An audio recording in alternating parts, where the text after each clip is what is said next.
இன்றே டவுன்லோட் செய்து உங்கள் ஃபேவரட் ஷோக்களை என்ஜாய் பண்ணுங்க.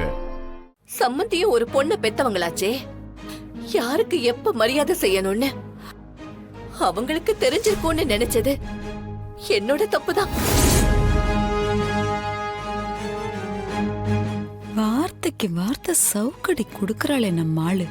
ராஜராஜேஸ்வரி இப்படி நிக்கிறத பாக்குறதுக்கும் மனசுக்கு சந்தோஷமா தான் இருக்கு. இதத்தான் நான் எதிர்பார்த்தேன். எங்க என்னங்க நீங்க ஒன்னும் இல்லாத ஒரு சின்ன விஷயத்த இவ்வளவு பெருசு படுத்துறீங்களே. எல்லாம் தெரிஞ்ச நீங்களே இப்படி பேசலாங்களா? எதுங்க சாதாரண விஷயம்? எல்லாரும் இருக்கிற சபையில உங்க பொண்ணால உங்க மனசு நொந்துச்சுன்னா அது உங்களை பாதிக்காதா சொல்லுங்க? பாதிக்கும் தாங்க, கஷ்டமா தான் இருக்கும். 1000 இருந்தாலும் நம்ம பொண்ண கொடுத்துட்டோம், கொஞ்சம் பொறுத்து தானங்க போகணும். நீங்க வேணா விட்டு கொடுக்கலாம், ஆனா நான் நியாயத்தை பேச எப்பவுமே எந்த இடத்துலயுமே தயங்கினதில்ல. நீ நடத்து. நீங்க சொல்றதெல்லாம் சரிதான் சம்பந்தி. வானதி மேல இருக்கிற அன்புலையும் உரிமையிலையும் நாங்க முன்ன பின்ன அவகிட்ட நடந்துட்டு இருந்திருக்கலாம். அது உங்களுக்கு கஷ்டத்தை கொடுத்திருந்தா அதை மாத்திக்க வேண்டியது எங்களோட பொறுப்புதான். கெஞ்சி ராஜேஸ்வரி, இனிமே நீ உன் மருமகளுக்காக கெஞ்சி கெஞ்சி தான் வாழணும். சம்மந்தி, எதையும் பெருசு பண்ணாதீங்க. வானதி நம்ம வீட்டு பொண்ணு, அவளை நல்லபடியா நாங்க பாத்துக்குவோம். எங்களை நம்புங்க சம்மந்தி.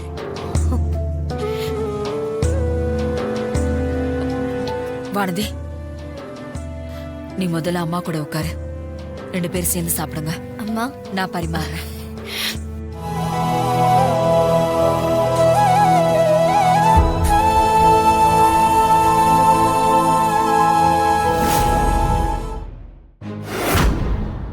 ஆத்தி, இந்த வசுந்தரவை பாத்தியடி என்ன நடிப்பு நடிக்கிறா. இவ நடிக்கிற நடிப்பை பார்த்தா இவதான் வானத்திக்கு அம்மாவும் நானே நம்பிடுவேன் போல இருக்கு. அம்மா எப்படிமா உனக்கு மட்டும் இந்த மாதிரி ஆர்டிஸ்ட் எல்லாம் கிடைக்கிறாங்க? கொஞ்சம் விட்டா நம்மளையே தூக்கி சாப்பிடுவாங்க போலயே.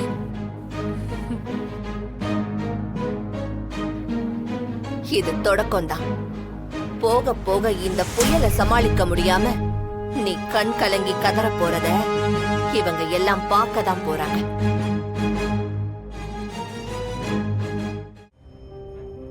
சொல்லு வானதி, உன் மனசுல நீ என்ன நினைக்கிறன்னு சொல்லு. என்னடா அம்மா இப்படி நடந்துக்கிறான்னு கண்டிப்பா உனக்கு கோபம் இருந்திருக்கும். எனக்கே ஏன் இப்படி நடந்துகிட்டேன்னு எனக்கு என்ன நினைச்ச வருத்தமா தான் இருக்கு. நான் அப்படி நடந்துட்டு இருக்க கூடாதுதான்.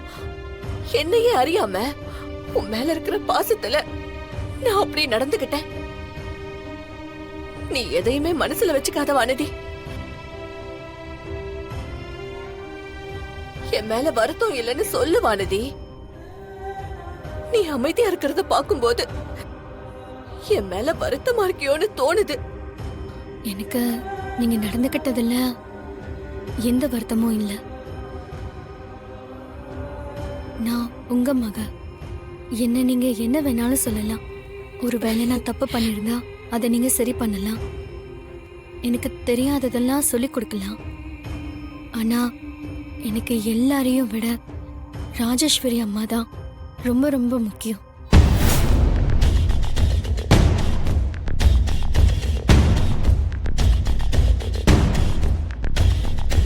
நீங்க பேசினதுல அம்மாவோட மனசு கஷ்டப்பட்டிருக்கும்னு நினைக்கும் போதுதான் எனக்கு ரொம்ப வருத்தமா இருக்கு. ஓ, நீ அப்படி வர யோசிக்கிறியா? நான் வந்திருக்கிறதே உன் மாமியார் ராஜேஸ்வரிய ஒரு வழி பண்ணதான். சரிம்மா, இனிமே உன் மாமியார் வருத்தப்படும்படி நான் நடந்துக்க மாட்டேன், சரியா? அவங்க 23 வருஷம் கழிச்சு மகளை பார்க்க வந்திருக்காங்க. முதல்ல அவங்க வானதி கூட பேசணும், பழகணும். அப்புறம் நம்மளோட பேசி பழகணும். அப்புறம் தானே அவங்க என்ன ஐடியால இருக்காங்கன்னு தெரியும். ஒருவேளை உன்னையும் வானதியையும் மலேசியாவுக்கு கூப்பிட்டா நீ போக வேண்டியது இருக்கும். என்ன மலேசியாவுக்கு? நானா? No chance. கார்த்திக், மெதுவா பேசு. அவங்க காதுல விழுந்துற போகுது. ஏன் போக மாட்டேன்னு சொல்ற? நான் ஏமா போனோம்? பாத்தீங்களா அவன் பேசுறத? டேய், பொண்ண பெத்தவங்க மாப்பிள்ளைய ஊருக்கு கூட்டிட்டு போய் விருந்து வச்சு உபசரிக்கணும்னு ஆசைப்பட மாட்டாங்களா? மா கொஞ்சம் சும்மா இருங்கம்மா. எனக்கு அவங்கள சுத்தமா பிடிக்கவே இல்லை. பிடிக்கலையா? ஏன்? ஏமா முதல்ல அவங்களுக்கு நீங்க யாருன்னே தெரியல. உங்ககிட்ட முறையா பேசவே தெரியல. என்ன முறை அது இதுன்னு பேசுற? பொண்ண பெத்தவங்க மாப்பிள்ளை வீட்டுக்காரங்க கிட்ட அடங்கி போகணும்னு எல்லாரும் நினைக்கிற மாதிரி நீயும் நினைக்கிறியா? நான் அப்படிலாம் நினைக்கவே இல்லை. எனக்கு அதை எப்படி அதை எக்ஸ்பிளைன் பண்றதுன்னே தெரியல. அவங்கள பார்த்தாவே ஏதோ ரொம்ப தப்பா இருக்கு. எனக்கு அது எப்படின்னு சொல்ல தெரியலம்மா. கார்த்திக், ஒருவேளை வானதியும் அவங்க அம்மாவும் எப்பவுமே ஒட்டிட்டே இருக்கிறதுனால உனக்கு பொறாமையா இருக்கா? வானதி ஒரு நாள் என் ரூம்ல வந்து படுத்ததுக்கே அமளி துமளி பண்ணவனாச்சே. நான் சொன்னதை செய். ஐயா, போனை கட் பண்ணுங்க. முதல்ல போனை கட் பண்ணுங்க. என்னம்மா? இத பாருங்க, நான் சொல்றேன்னு எதுவும் தப்பா நினைச்சுக்காதீங்க. திருவண்ணாமலை சாமி பேருக்காரரு என்ன வயித்துல குழந்தையோட விட்டுட்டு போயிட்டாரு. அதெல்லாம் பழைய கதை. அதெல்லாம் நான் மறந்து அவரையும் மறந்து ரொம்ப வருஷம் ஆயிடுச்சு. ஆஹா. இப்ப நான் என் மக வானதிய பார்த்த சந்தோஷத்துல இருக்கேன். விட்ட குறை தொட்ட குறையா யாராவது வந்து உறவு கொண்டாடுறத நான் விரும்பல. அதுவும் இல்லாம வந்த பிறகு ஊர்க்காரங்களா என்ன பார்த்தாங்கன்னு வச்சுக்கங்களேன், ஒரு 5000 கொடு 10,000 கொடுன்னு ஏதாவது ஒரு பிரச்சனைய சொல்லி கடனா கேட்டுட்டு இருப்பாங்க. அதனால என்னைய பத்தி யார்கிட்டயும் எதுவுமே பேசாதீங்க. ம், சரிம்மா. உனக்கு விருப்பம் இல்லைன்னா நான் பேசல. நம்ம வம்சமாச்சேன்னு ஒரு ஆர்வத்துல பேசிட்டேன். இனிமே பேசலம்மா, சரியா?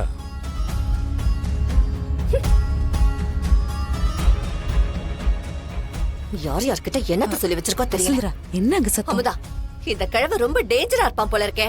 என்ன பத்தி யார் யார்கிட்டயும் ஊர்ல போன் பண்ணி பேசிட்டு இருக்கான். அந்த ஆள முதல்ல இந்த வீட்டை விட்டு மூட்டை கட்டி அனுப்பணும் வசுந்தரா. ஒரேடியா பண்ணிக்கிட்டு இருக்காரு. 10 பத்தாததுக்கு இந்த வானத்தை வேற எப்ப பார்த்தாலும் நொப்பா நொப்பான்னு இந்த ஆள் பின்னாடியே சுத்திக்கிட்டு இருக்கா. இந்த ஆள் என்னமோ பெத்த பொண்ணு மாதிரி மகளே மகளேன்னு கொஞ்சிக்கிட்டு இருக்காரு. இதெல்லாம் பார்க்க பார்க்க எனக்கு ஒரே எரிச்சலா இருக்கு தெரியுமா? சொல்லிட்டல, சரியான நேரம் பார்த்து இந்த விக்கெட்ட காலி பண்றாயிரு. பார்த்து ஜாகிரதையா தான் பண்ணணும். இந்த ஆளை மட்டும் இல்ல, ஒரு பக்கம் வானத்தைய சமாளிக்கணும், இன்னொரு பக்கம் ராஜராஜேஸ்வரிய சமாளிச்சாகணும். பொறுத்திருந்து பாரு என்ன நடக்குதுன்னு.